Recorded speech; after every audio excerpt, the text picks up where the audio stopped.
that you want. So we are going to start off.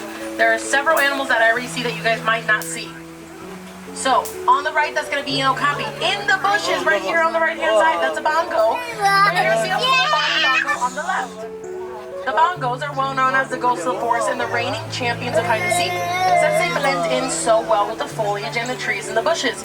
Those okapis in the back, they have a beautiful party pants that look like zebra party pants. They look like they're related to the zebras, but they're actually related to the giraffes. Right in front of us on the right, that's going to be a saddle-billed stork. Saddle-billed stork has a wingspan of 9 feet wide, just like our canopy over our heads. And the way that they communicate with each other is by rattling their bill. My personal favorite on the left, there's going to be one on the left and on the right. That's going to be a greater kudu. So greater kudus have about 6 to 10 stripes on their back that actually help them blend in with the sun glare, with the sun rays. So you can actually call them a little ray of sunshine. So we're going to keep on moving along. This might be a little bumpy of a road, but it's a-okay. Let's see. Let's see if we spot anything over here. They're gonna slip.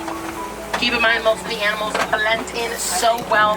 You might think some of them are boulders, you might think some of them are just tree trunks, but they're not. They're actually animals. But let's see if we can spot one that looks like a boulder. You think he's a boulder, but he's not a boulder. So you see him open his eyes. That's a black rhino. The black rhino, they do have those horns made out of keratin, just like our fingernails. They actually are very unique because of the fact that they actually like their solitude. They like to be alone. They don't like to be in herds. They actually like to be in their own personal space, just like me. So we're going to be leaving the little Ituri forest. Now we're going to be entering the Sampi River. In the Sampi River, you guys are going to be able to see some of the animals that live in a body of water or live near a body of water.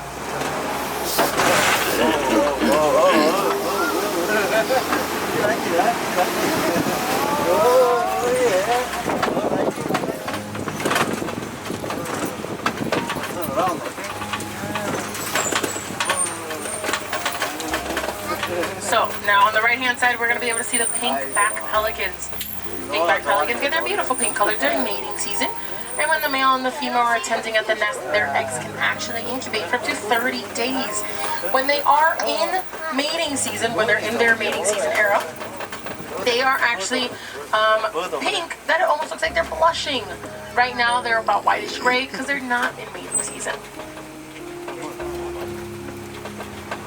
Let's see, now that we have passed the pink-back pelicans, we're going to take a little closer look in the water. Some of these animals do prefer to be in the water due to cooling reasons, and due to the fact that they just simply can be in the water. These birds right over here on the left are a type of vulture, but the animals that we are in questioning about, those are going to be the Nile hippos. The Nile hippos, they can average about 2 to 8 minutes under the water, and they can reach up to be 5,500 pounds.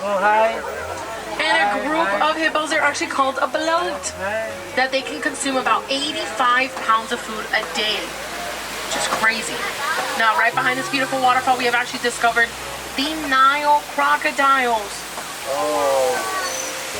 There's actually going to be one on the left, a little more closer to us, under us per se.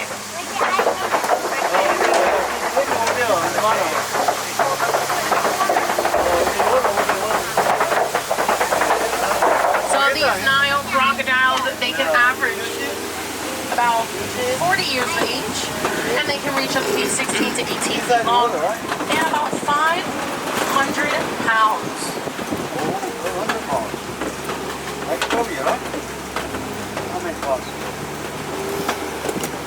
Now that we have made it over the hill and over the bridge, we're going to be taking a swift left turn onto the savannah. In the savannah, I want you guys to think about the types of animals you guys are able to see in Africa. Something I have not mentioned is you have that animal spotting guide that you guys are going to be able to be using throughout our tour to identify as many animals as possible.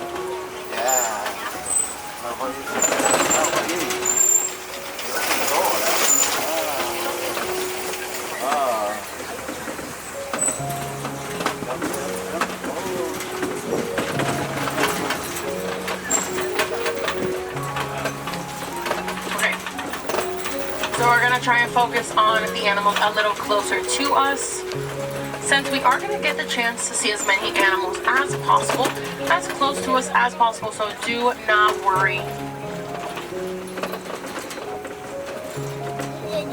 Let's see if we can find anything around these corners.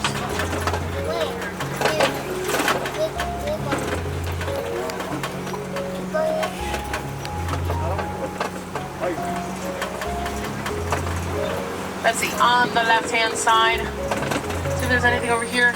So if you see that rock wall where it meets the floor, you're going to be able to see something kind of twitching their ears.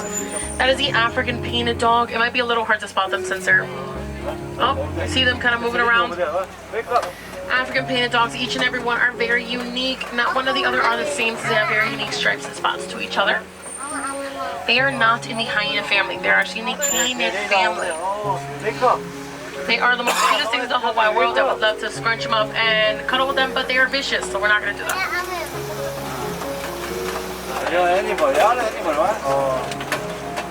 So now over here on the left, we're going to see them in their natural habitat. That's going to be the wildebeest. As you can see, the wildebeest, they tend to sleep in groups and in rows just to have that extra precaution measure. So if they do have a predator coming towards them, they actually have that emergency exit escape route already planned out.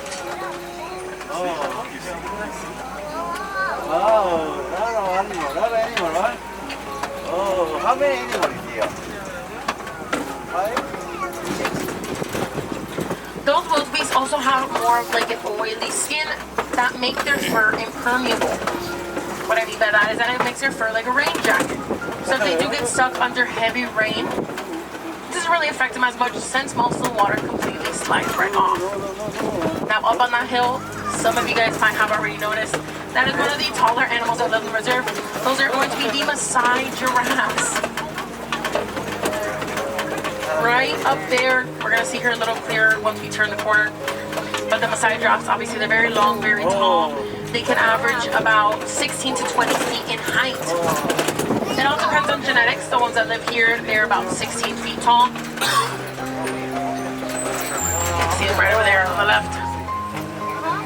And now she's either coming down or going to another bush. Oh, there you go. Seems like she spotted us looking at her. Oh, there's one in the trees over here. I don't think I would have ever seen her.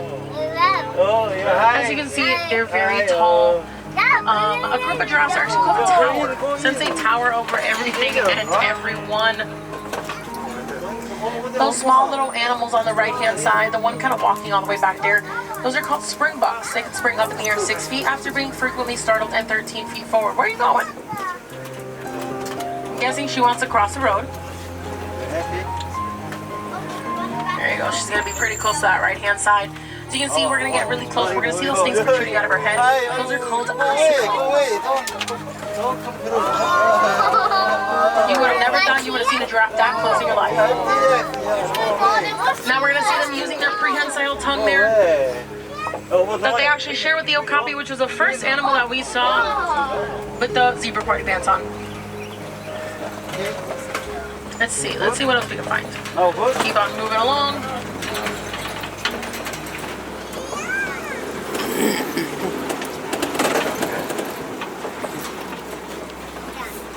Gotta keep in mind, these days are getting pretty hot. Some of these animals prefer to be inside and prefer to be in the shade. So sometimes that shade is somewhere where we can't really see them that often.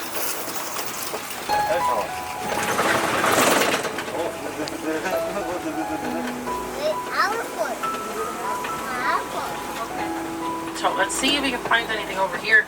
On the right-hand side, that is going to be the African elephant. elephant. The African elephant, they tend to use sand, mud, dirt, and or clay on their backs and their skin as a natural sunscreen. On the left, before we head on out, that's going to be a mandrill.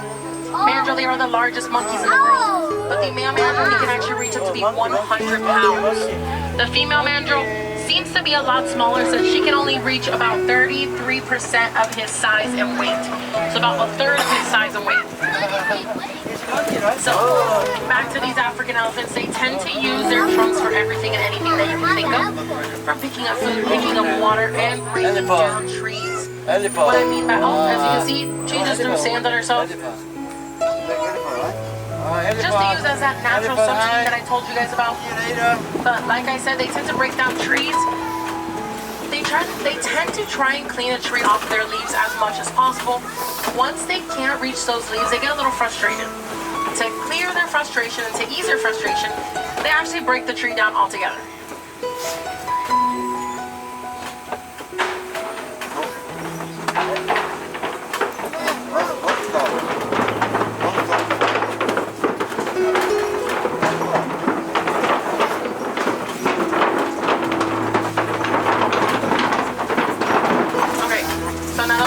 To our halfway point of our tour, we're going to keep on moving along.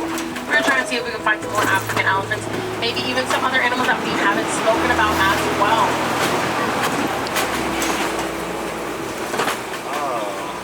Obviously, it's like I spotted an African elephant a little more further up. We might be able to see them once we turn these corners, once we turn these trees around. There she is.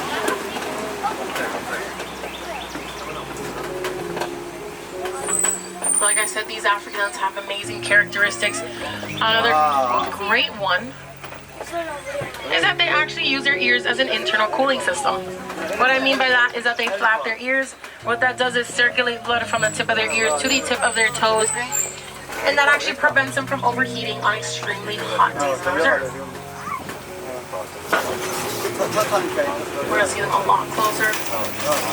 Right there. Wow. Great view of that African elephant. Seems like we're going to be getting closer to more African elephants as well. There's one behind this bush right over here.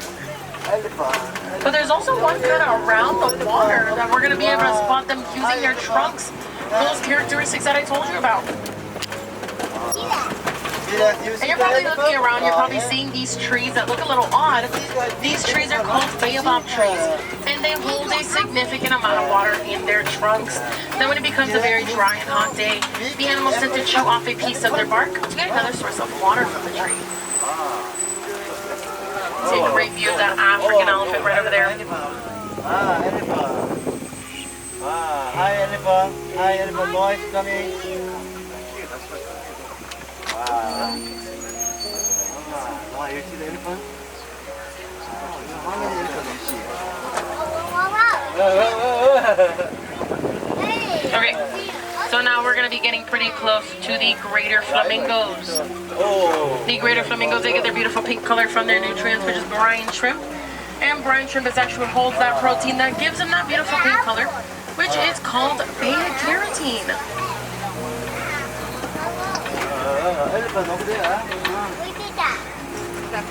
And a group of flamingos, they are actually called a flamboyance.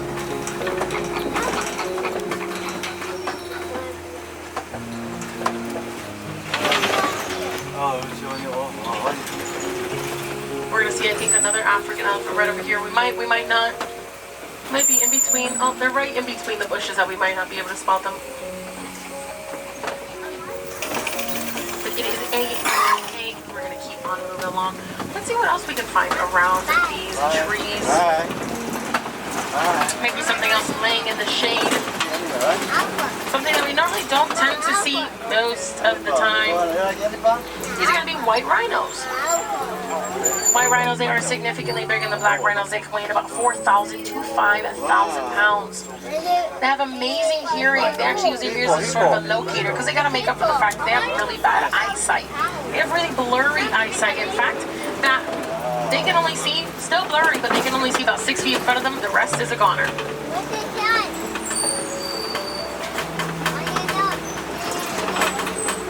Alright, so now let's see if you guys can spot anything over here. Might be a little hard. I already spotted it, but it's might a little hard because they blend in so well. Now, if we look straight up into the bushes, into the shade, there's something laying around that kind of just moved her tail. That's a cheetah. Look around those shaded areas. You're gonna see some spots. The cheetahs, they are one of the fastest land mammals. They can reach up to speeds of 60 to 65 miles per hour. And they do have that black line that goes from the inner tear duct of their eye to the outermost corner part of their mouth, which actually helps them with sun glare. Funny, right? You like it, right? Let's see. Seems like we might be able to spot another one over here. They're really hard to spot because of the fact that they are so well blending in. Should we spot her here? She's behind the tray, yeah.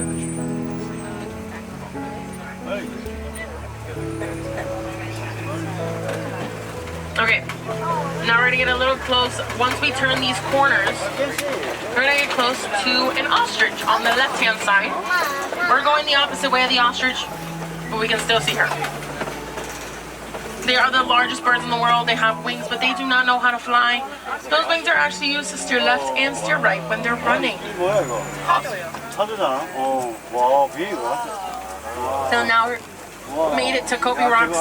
Kobe Rocks are a type of formation rock. Have most of the animals either here on the reserve or in the wildlife either watch for prey or sunbathe.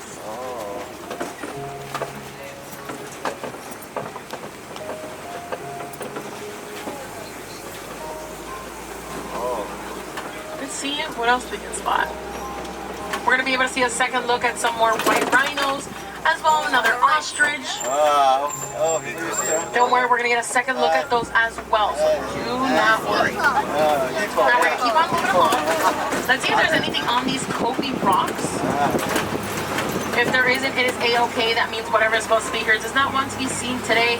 So we're just going to keep on moving along.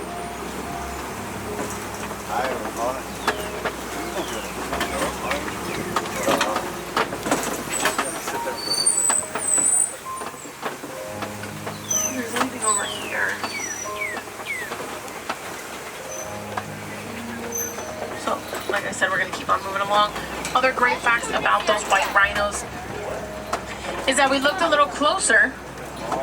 They actually have more of a squared off face, squared off lips compared to those black rhinos, but they have more of a pointed lip. And like you see right in front of you, these rhinos, they like to be in herds. They like to be in family. They like to be in groups.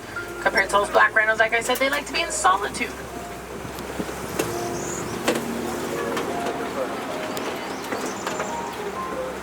So, I don't know if we saw these animals or if we spoke about them, but these are ostrich eggs on the right-hand side. We're going to swing right by them. One ostrich egg is actually compared to about 2 dozen chicken eggs. And they can reach up to be 3 pounds per egg.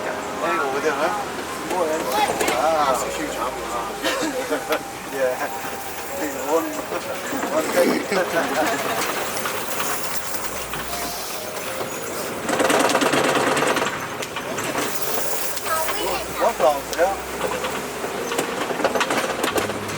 thing. Okay, now that we have made it to our very own warden's post, it seems like the warden's post has been officially taken over by the Nigerian dwarf goats. Seems like there's one in the truck. Oh, there's another one in the truck. Nigerian dwarf goats are well known and used as dairy goats around the world for the significant amount of dairy that they produce on a daily basis, for the small amount of body that they have. They do have a very childlike, playful personality, which is headbutting, jumping, climbing, screaming, being very vocal with each other, being very vocal with us, and ripping stuff off the wall when they're not supposed to. Okay, my friends, sadly our tour of the reserve is coming to an end very, very soon. If you'd like to help some of the animals, not just the animals and also their homes, you can join a conservation. Some conservations I had in mind is they join the Cleanup crew, planting some of these local plants back at home, or maybe even building a bird feeder with your little ones. If I do have a Wilderness Explorer on my truck is Symbol 1. Once again, Wilderness Explorer Scouts, your code word is Symbol 1. You're going to be looking for that person with a green shirt and an orange bag. Other fun things you can do here at Disney's Animal Kingdom is go and check out Maharaja Jungle Trek. Maharaja Jungle Trek is located in Asia, and you are going to be able to see some of the animals that you did not see with us today, like maybe some bats, maybe some Komodo dragons, or maybe even some tigers. Now I am dropping you guys off the warden up ahead, so we're going to make sure we check all our roads. Once again, my name was Gabby from Miami, Florida, and it was a pleasure driving you guys around the Harambe Wildlife Reserve. if you'd like to buy Safari Drive. If you did not, my name is Bob from Hawaii. Now, here on the reserve, we do not like to say goodbye. We do not like to say farewell. We actually have a phrase that we like to say, which is quaharini. What quaharini means, my friends, to go well. So, my friends, go well, go wild, and enjoy the rest of your day at Disney's Animal Kingdom. Oh, one more, huh?